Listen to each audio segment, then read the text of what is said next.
Good afternoon, everyone, and welcome to another edition of Recruit Military Live, a continuing series of live broadcasts covering all things military transition, veteran employment, mil-spouse employment, and much, much more. My name is Lucas Connolly, retired U.S. Army officer and former TAP program manager, here to share with you the ins and outs of navigating your transition from military service to civilian life. If you're in search of meaningful employment, well, Recruit Military is in your corner. Please visit rmvets.com/live to learn more. All right, folks, let's kick off the show. A great show today. We got two guests for the price of one. All right. Are you a veteran or transitioning service member with questions about your benefits and concerns about employment? Polls indicate those are the top two issues facing transitioning service members and veterans alike. Would you like to learn more about an organization in your community that is advocating for all generations of veterans and their families in a positive, life-changing way? Well, today's topic is DAV, Supporting Veterans for Life. If you want to know what DAV is doing for veterans, young and old, from coast to coast, and more importantly, what DAV can do for you, you're in the right place. So sit back, relax, and whatever you do, don't touch that mouse. Our first guest today started his military journey when he enlisted in the United States Air Force in 2005, transitioning 2 years later to the U.S. Army, where he joined the Tropic Lightning, that's right, the legendary 25th Infantry Division, and served in Operation Iraqi Freedom. Following his service, he joined the professional ranks of DAV as a National Service Officer trainee. Later, he became a National Service Officer Supervisor and eventually rose to the rank of National Employment Director. In that role, he leads the organization's job fair program, which connects veterans and transitioning service members with employers who value military talent.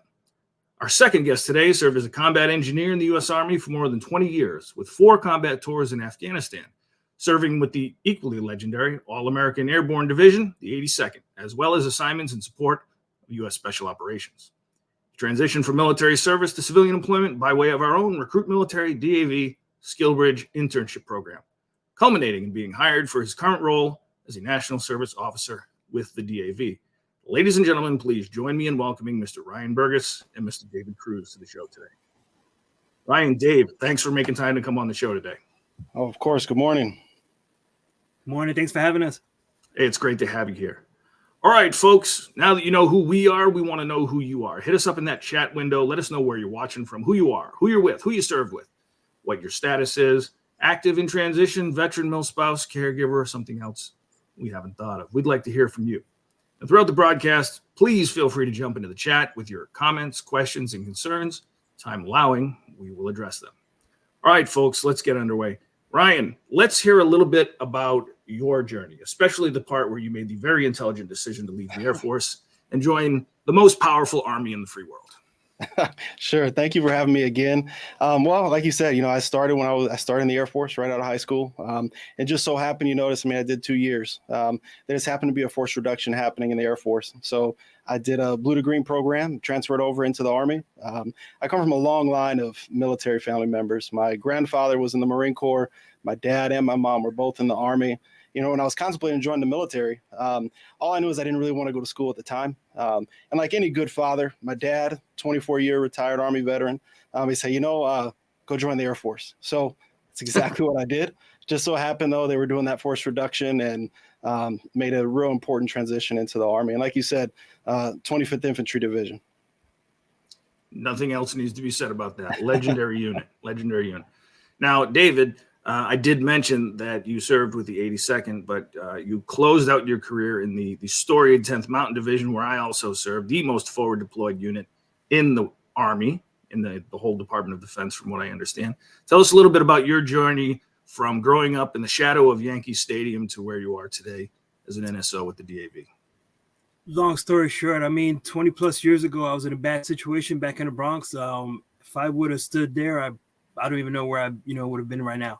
My Army career kind of started with me just walking down the street, and I followed somebody into the recruiting office because I was just trying to maybe talk to somebody. Went into the Army office. 20 years later, I'm here. Did an internship with you guys at Recruit Military, and I ended up here, working at Disabled American Veterans, and I'm in a great situation, and I love what I do. Awesome. So let's start talking about DAV. There's a lot of folks out there that maybe they've never heard of DAV.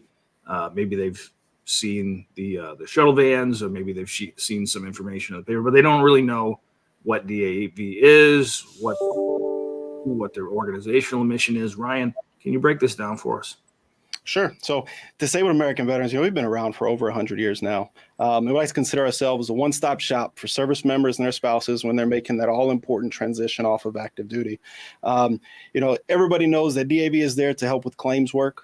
We are the subject matter experts in filing claims for disability benefits, essentially getting these service members the benefits that they're entitled to from their service.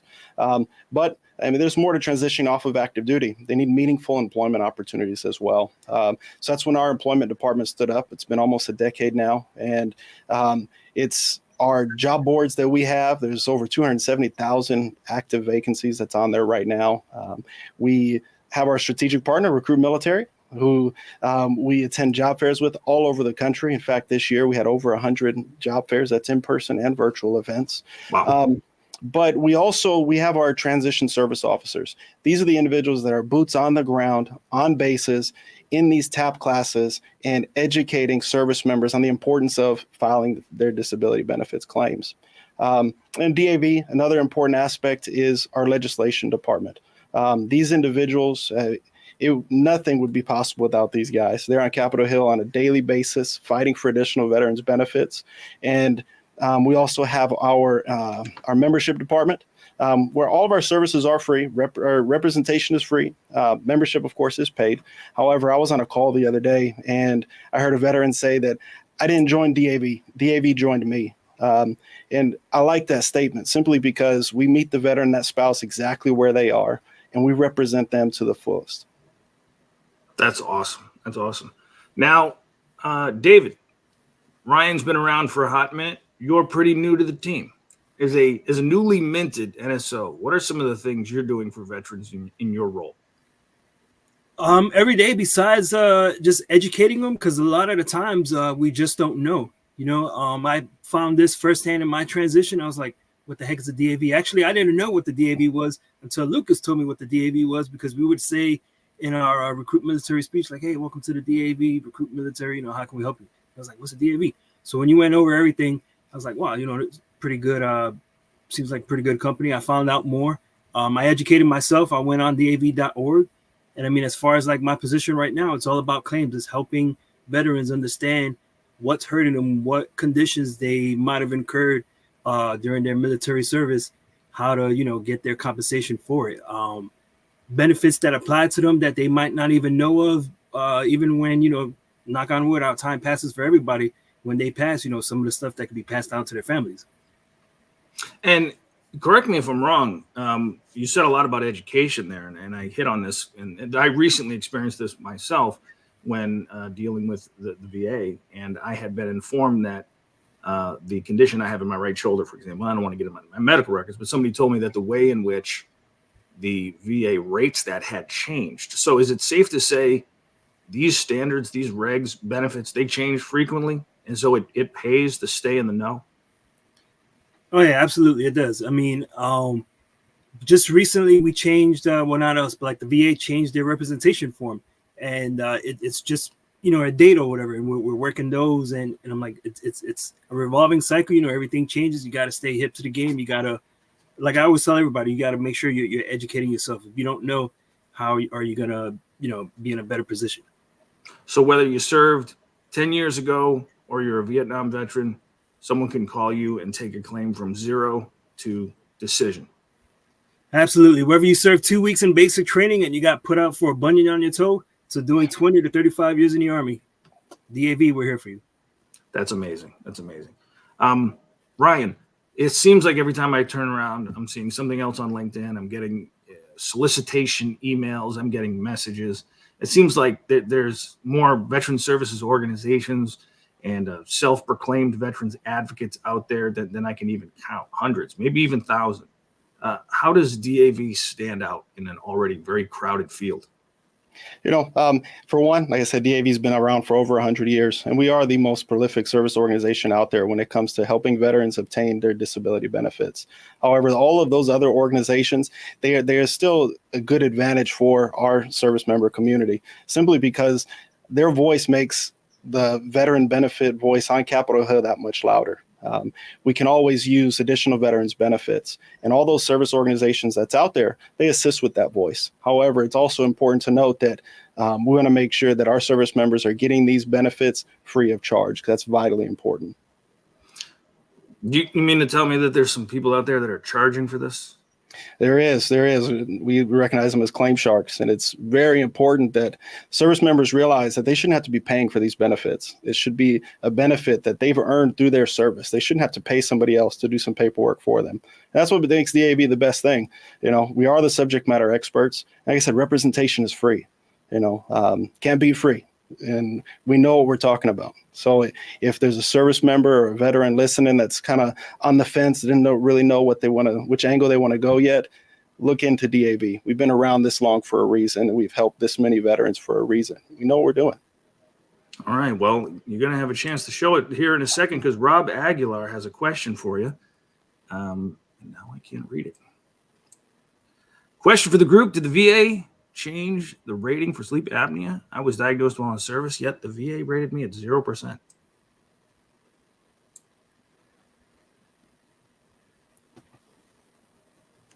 Feedback? David, did you want to take that? Or? So there's a lot of things to consider here. I mean, he's saying he was rated while there has to be more to consider here. Like, I know typically right now for our service members that they're getting diagnosed with sleep apnea, and they're getting a machine, that's 50% right there, right off the back. So for this veteran to not be receiving anything for sleep apnea, there's more to consider, and just we got to look into his specific case and see what's going on here. Yeah, because there's a lot of reasons why the VA would issue a 0% rating. He could already be rated for a respiratory condition already, and by him receiving, you can't receive multiple percentages for multiple respiratory conditions. You can only receive 1% for one respiratory conditions. Like for asthma is a respiratory condition. So he could potentially, the higher rating could be for asthma. There's a multitude of things to consider. Definitely encourage him though. Please visit, it's called benefitsquestions.org. You can locate your nearest DAV National Service Officer. And if they're not already your advocate, they can become your advocate, and they can look into your exact issue and hopefully make sure that everything is rated correctly. All right, Rob Aguilar, great question. You heard the man. Reach out, contact the DAV, and somebody like David will connect you, will help you, will be there to educate you and to support a new claim or an updated claim. David, your job, and when I talk to people about my job as well, I tell them, how great it is to continue to work with service members. It's I think my favorite thing about being in the military was taking care of soldiers. And I had a mentor very early on in my career that said to the whole formation, if you're wearing bars or stripes, taking care of soldiers is what you do. Everything else comes secondary. And that stuck with me now 25 years later. If someone's interested in following your footsteps and becoming an NSO, can you talk about your experience? Can you talk about the process? Sure, absolutely. I'm about to give all our viewers watching and the keys to the Lexus, the answer to the test. Basically, long story short, when I talk to veterans, I always give them 2 of my business cards. Why? Because I want that veteran to have my point of contact information, and I want him to share that card with one of his buddies that's also a veteran. On the card, you're going to have my name, number to reach me at. You're going to have the company email for him to, send me anything that he wants me to process, look at. And then you're also going to have DAV.org. And that's pretty much where everything started at. Doing my CSP with RecruitMilitary, I basically went on DAV.org, and right away I was,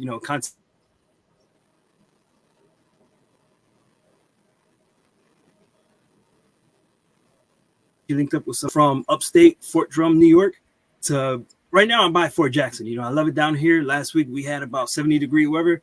I mean, it's cold right now. It's about maybe 50. I can still go outside in shorts, but I love it over here. Don't rub it in, Dave. It's 30 degrees out here today. I don't want to hear about it. Right on Fort Jackson, I get to, I still get to talk to soldiers and, educate them. So I kind of, I'm giving back to the Army community, to the military community in general. And that's one of the best things that I love about my job. Awesome. Hey, here's a case here that we ought to take a look at. We have a service member here who is getting out in 6 months. Can you talk for a second about the difference between a BDD and a claim filed after you leave service? And now with 6 months left in service, what do you think here Kim Woodcock should be doing? So I think with 6 months left on active duty, you would file benefits delivery at discharge. And the purpose of that is exactly for what that acronym stands for, to deliver those benefits to you upon your separation off of active duty. Once you separate off of active duty, the claims process changes to what's called a fully developed claim. And this just changes how the VA processes each one. But don't do yourself that disservice. Use this time that you have left on active duty to take care of yourself. You've spent X number of years taking care of everyone else. It's time to take care of yourself now that you're coming off of active duty. Absolutely. And Dave, do you find that you talk to people who are hesitant to file out of some sense of not wanting to be seen as looking for a handout, or and I've seen some hesitancy in some people. I worked with. We see a lot of it from back in our time. Yeah. We see a lot of it because you get those NCOs that didn't want to go to sick call, and you're like, why didn't you go to sick call? You should have went to sick call. It's your body, why deny yourself getting the care that you need. And even today, like veterans, they're so hesitant to say, hey, I need that handout, I need that reach out or whatever. We go through everything that might be on their service, treatment records, and we try to connect the dots. We try to say, hey, you had this diagnosed in service, you should be getting treated for it. Where does it hurt? Who do we link them up with to start getting a treatment for them, or start looking at what's aching them to start filing claims? Awesome. Now, Ryan, for the folks that may be getting ready to head to a career fair for the first time, that's a great thing that we've been able to partner with DAV. The career fairs are absolutely fantastic. For someone who maybe has never attended a career fair before, or maybe who has been out of service for a while, and these are skills that they haven't had to knock the dust off of, what advice do you give them before heading to that first career fair? I think that the biggest thing, know your worth, know what you're bringing to the table. All the companies that attend our job fairs or career fairs, they all know what veterans bring to the table. And I tell this to employers all the time that, companies nowadays, they're paying thousands of dollars on an annual basis to try to teach leadership, to teach time management skills. These employers that are attending the events, they know what you bring to the table. They know that you're going to show up to work on time. And then just in my engagements at every single job fair, the number one thing that employers are looking for, somebody to show up to work on time. And I can promise you that the veteran or spouse, they've got those time management skills. If they're not 10 minutes early, then they're 10 minutes late. So know your worth, come prepared, have your elevator pitch down packed. And if you have any questions at all about prepping for an event, you can always reach out to us. It's jobs.dav.org. On the Recruit Military page, there's also pre-event tips that's on there as well. But stop by our table too. I just can't tell you how many times I see veterans and spouses walking around. They're there for 5 or 10 minutes and then they're ready to leave. It can be overwhelming. These employers are hungry. They want to hire you. And there's a reason why the veteran unemployment rate is lower than any other employment rate there is. And that's because they know what they bring to the table. It's leadership and time management skills that's second to none. And we almost never take a sick day. That's right. Kim Woodcock says, thank you very much for the advice. I'm certain, based on what you told her, she's going to get after it. And if I'm not mistaken, she's one of our future interns. Anthony Pruitt says, hey, great stuff, Ryan. Appreciate it. All right. One last question, Ryan, as we wind it down. Let's imagine for a moment that you have 30 seconds, just 30 seconds only, to talk to a transitioning service member or veteran about what DAV can do for them. What would you leave them with? We are here to help you get the benefits that you've earned through your service.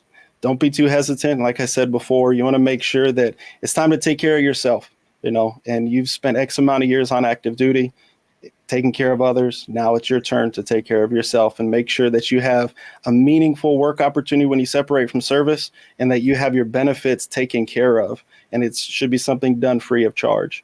And also, like I said before, DAV, yes, you're welcome to join DAV. But like other members have said, DAV joined him. And that's very important. It's in the fact that, we're here to meet you where you are, get the benefits you're due, and do so with a smile on our face and stay the same prolific service org that we've always been. Fantastic. All right, folks, you heard it here first. Assistance with your claim, education about your benefits, and amazing employment opportunities. Gentlemen, on behalf of Recruit Military and the folks that joined us today, thank you so very much, Ryan and Dave, for being on the show. Thank you. Now, Ryan, if folks watching at home want to learn more about DAV, where should they start looking? Well, if you're looking for service and you need assistance with your benefits, benefitsquestions.org is the place to go. All you got to do is type in your zip code real quick, and it's going to link you up with the closest national service office in your area. To get a hold of myself and my members of my team, it's jobs.dav.org. That's where you've got all of our resources on there, from mentorship opportunities, entrepreneurship opportunities, and our all-important job board that's on there as well. So again, it's jobs.dav.org. Fantastic. Appreciate it. Thank you very much. And folks out there in the audience, if you haven't already done so, do yourself a solid and get registered at www.recruitmilitary.com for over 16,000 employers with 250,000 plus job opportunities around the world and around the corner. Well, that about wraps it up today, and it's a wrap for 2023 for this last edition, 2023 of Recruit Military Live. It's been a great year. We're looking forward to more great content, more great guests, and more great information for you folks in 2024. This has been Lucas Connolly for Recruit Military Live. And until next time, happy holidays and a very happy new year.